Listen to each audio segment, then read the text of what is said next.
ubos na yung tinda ko. Ayan, ubos na yung...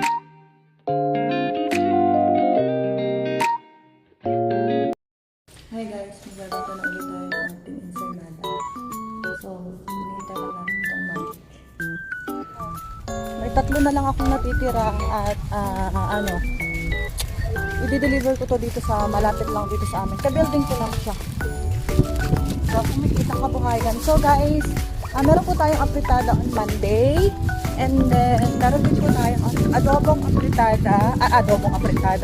adobong baboy and apritadang baboy sa Wednesday and Thursday.